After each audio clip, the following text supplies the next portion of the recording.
Well, there's different kinds of virtual realities. Every reality in which you can experience is a virtual reality. Experience requires context. It requires rules. Otherwise there's no meaning if there's no context or rules to the experience. So everything's a virtual reality. So when you die, you go into a virtual reality that's just specific for transitioning people. So that's a virtual reality just for that purpose. When you go out of body, you're in a virtual reality that's pretty much one-on-one with the system feeding you a data stream. And that's like a single player game rather than the multiplayer game we have in this reality. You can go into some realities that are more dreamlike, where there's other people there and other entities you interact with. And they also have a rule set, but it's not a very strong one. So you don't have a lot of things that a lot of ways that you have to act or not act. Like then we get the realities like ours here that we call the physical universe has a very tight rule set. The rule set defines every interaction, every action and its interaction. So there's this material causality that kind of tells you that you have to only do the things that physics allows you to do, basically. So it's now at the base of everything, and all actions and interactions are well defined and limited. So those are just different sorts of realities, and some of them, like the transition reality, or have just a purpose. They're just there for a purpose. I ran into a reality you've probably heard me talk about called the done. I call it the done reality, where it was a lot of people who thought they were done here, thought they had already become enlightened and they weren't going to come back anymore. And when it was posed to them, well, what are you going to do for your next life? They said, there's no next life. I'm done. I'm enlightened. I know it all. And then they needed to do something, so they went to the done reality. And that was a place just where they could realize that they still had plenty of ego to get rid of, and that they weren't nearly as done as they thought they were. And that was basically the structure of that reality. So I've been in some special purpose places like that. And if you went into the done reality, you'd see that there wasn't violence there. There wasn't rudeness. There wasn't,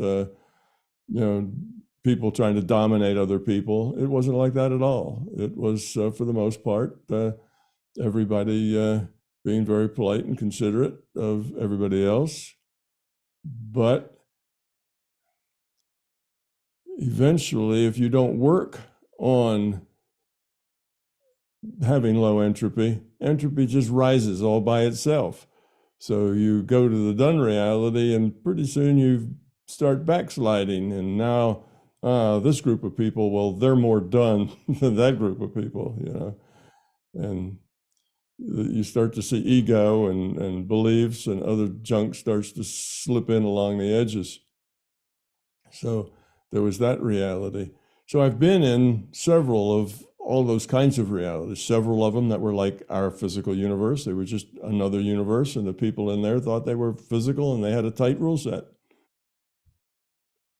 Mostly, I'd say if I tried to rate them and compare them, there'd be very, very few, if any, that I'd say were a lot more advanced than we are here. Several that I've been to have been sort of the way things were here around the 1800s. Others I've been to were just really totally despicable and negative and awful, totally violent. It's, extremely self-centered, very violent. So there's a smearing of where they are, but this is about as good as they get right here in this reality. Mostly they're filled with people who are struggling trying to raise the quality of their consciousness, just like here. And, it takes a while to build up the infrastructure and even the technology to allow a large mass of people to kind of coexist with a low entropy. As long as people are separated, then it's this group versus that group. And they don't see themselves as part of the same thing. They see themselves as different, and they become competitors rather than friends, rather than family. So it's only since we've had the internet that we've been able to see each other, be eyeball to eyeball with people in other parts of the world, and understand some of their issues and problems. We got a long ways to go yet, but we've started to not be as the big world where 300,000 people got killed in an earthquake or a tidal wave or something. It doesn't mean anything to me. I don't even know where that place is. The non-caring doesn't affect me. Self-centered attitude isn't so much like that. Now we see those people and we see the misery and we feel for them, and maybe we dip into our bank account and send the people who are trying to help them, some resources, because they aren't just somebody I don't know about. I can see them. I can see their misery. So we're getting better. And until you have that level of technology, then what you have is little places maybe where they have good understanding and care about each other, but mostly that gets overrun by the big majority. It doesn't last all that long, and it's local. It stays here and flourishes for a while and then goes away.